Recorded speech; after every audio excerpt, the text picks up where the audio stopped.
Hello, Augies Worldwide. I'm Dave Kassler, amateur radio call sign KE0OG, here with another episode of Ask Dave.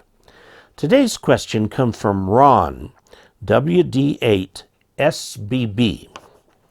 And he says two main questions he hasn't found on the web. One, he says he has a horizontal, it says meter loop. There's something missing there. Let's assume 80 meters, an 80 meter loop at about 20 feet. So it's horizontal with a wideband tuner, okay? I load the loop on all bands. Now he also has an older multiband trap dipole, 10 to 80 meters. I would like to put back up. My only reasonable place to mount the vertical is basically in the middle of the loop.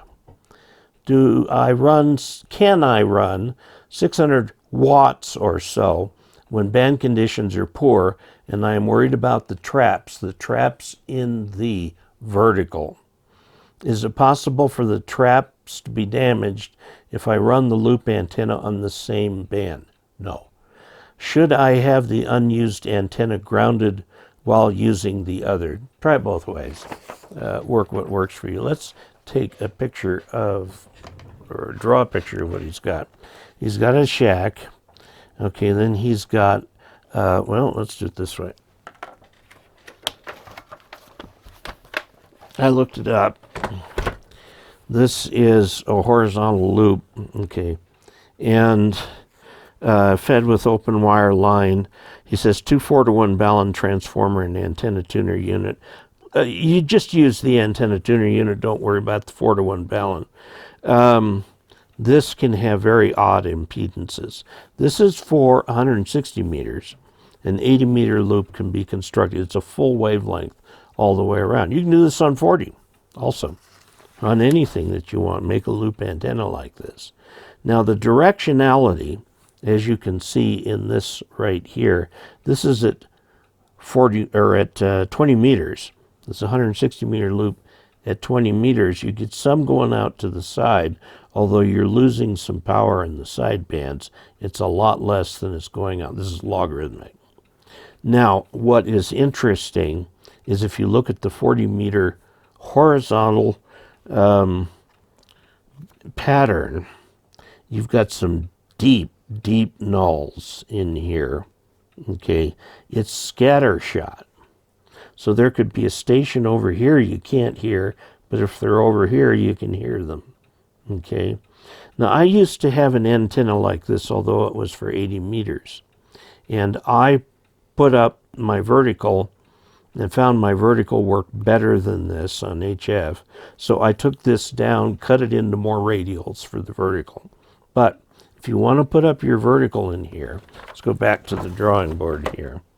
And you've got your vertical here. It's on stilts. The higher you can get it, the better. I couldn't get it any higher than 20 feet and about 30 feet on one corner. He says the only place he's got for his vertical is right in the middle. And he's going to have radials coming out from here unless this is one of those non-radial antennas. But it sounds like it's a trapped vertical, which means could use radials. Now, do you want to short this antenna when you're not using it? If you use a switch like this one right here, let me put a little light on it. Okay, this is an alpha delta switch 4 into 1. Okay, right now I've got it on antenna number 1, which is right here. This is my experimental antenna. Whatever I'm experimenting with is in position A. So when you use this switch, the other antennas are grounded, okay? And you can ground them all by going to that grounds all the antennas. And there's a little lightning arrestor down in there, a lightning arrestor arc plug, okay? This is not a cheap switch, but you can use something like that to do that. Okay, so to answer your questions now, having looked at a little background on this and having had the same loop myself, can you put the vertical in the middle? Absolutely you can. It will work fine. Will you damage the traps that are in there if you run 600 watts to the loop? The answer is no. Now, as far as how much power you can run to the vertical antenna, look at the instruction book, because some of those vertical antennas will not take 600 watts. Now, he's got another question that I really don't know the use for, but I do have a caution for you, for everybody. I used recovered wire from an old PC to create a Y distribution set of Anderson power pole connectors. I had a connection fail recently, and when I opened it, I noticed that the wire appeared heavily oxidized and potentially corroded. I soldered the wires in the power poles, and I only use Kester number 44 solder, which is plain old 6040 solder. I know from restoring old equipment that some insulation types somehow corrode the wire over time. Not sure about the modern PVC insulation from inside a discarded computer. Did the heating, actually some obvious minor melting of the insulation, relieved acids? I actually have no idea, but I would think with modern wire it wouldn't. Now, I'm going to warn you about using a computer power supply with the 12 volt supply in it. In a computer power supply, when it says 12 volts, it actually means 12 volts. Whereas in ham radio, when we use a power supply in ham radio, a nominal 12 volt supply puts out about 13.8 volts. Some radios, like my FTDX 1000 up there, the radio on the end, the black one, has to have the 13.8 volts to work properly. If you try it on 12, it won't work. I think the word for it is unpredictable behavior, meaning it hangs. Okay, and I solved that problem by getting a little booster for my solar power supply. Okay, so I would recommend getting a ham radio power supply to power your equipment, unless it says it will power on less than, on just 12 volts. Computers are very different from ham radio. They're different conventions. For example, in a computer, 12 volts is 12 volts. In ham radio, 12 volts is 13.8, and so on. Okay, so there are a lot of different conventions. As far as reusing the wire in a computer, you shouldn't have any problem. The melting can come from too much current through the wire. You can purchase wire to use for for power pole connectors. Let me show you what you can purchase.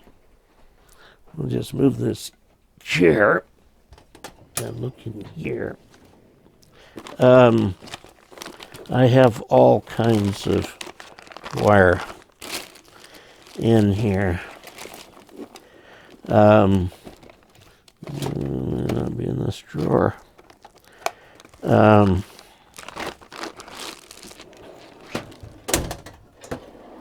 Okay, here we go. I have 2 rolls. You can get these online. This comes from bulkwire.com. bulkwire.com. This is 14 gauge wire that will go into the power pole connectors. This has an ampacity normally of about 15 amps. Although if it's aircraft, it has an ampacity of 20 amps. And then I've got this right here. This is number 18 gauge.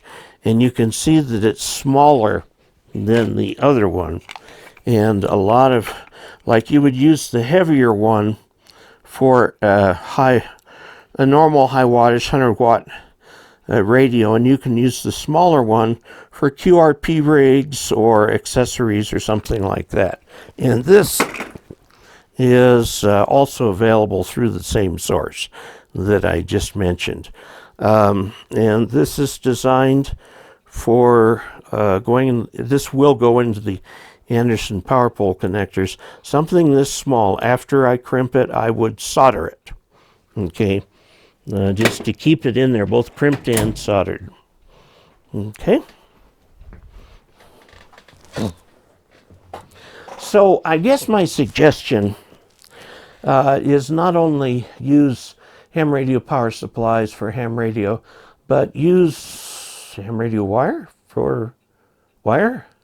Both those wires are stranded, so they're quite flexible. And they both work very well for different kinds of things.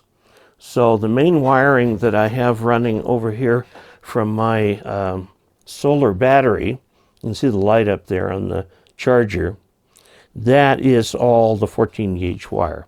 And it goes all the way to the solar panel, and then over here to a repeater battery that I have under here. My main battery storage is in there. So that's the source of wire I use. Now, if you go down and get wire at Home Depot, you can get single strand wire in a variety of colors and do your own wiring. The reason I like the red and black is because you know what the polarities. Now this will confuse you if you are a commercial or a residential electrician. If you're one of those, the black wire is hot and the white wire is neutral. Okay? Whereas in radio, the black wire is ground and the red wire is the hot one. Okay? So, confused enough? Anyway, in ham radio, we use black wire for ground, red wire for positive, for 12 volt DC. You can see down on front of this power supply that I have right here, that, where's that? There. Okay. This is set for 16 volts to run the amplifier. It'll go up to 75 amps. And then you've got colors. Red, that's positive. 12 for 12 volts. Red's positive. This is the negative or zero line, the black. Here's your power pole connectors. Red, black on those. Or you can do it just by wrapping the wire around that, or as I have done here with the 75 amp part of this, which goes straight to the wiring on the little amplifier down here. Okay, so there you have it. So Ron, I hope that answers your question of what you've got. We talked first of all about the loops, and then we talked about using old wire. Obviously you can use old wire. Make sure it really is thick enough. Sometimes very thin wires have got very thick layers of insulation because the wires are actually designed for high voltage. But you can get wire used everywhere in ham radio for cheap, for like thewireman.com or something like that. Or you can get it direct from DX Engineering or Ham Radio Outlet. Lots of different places you can get that stuff. And I would recommend just getting used to that. A spool of that wire is going to last you a long time. So there you have it. Until we next meet, 73.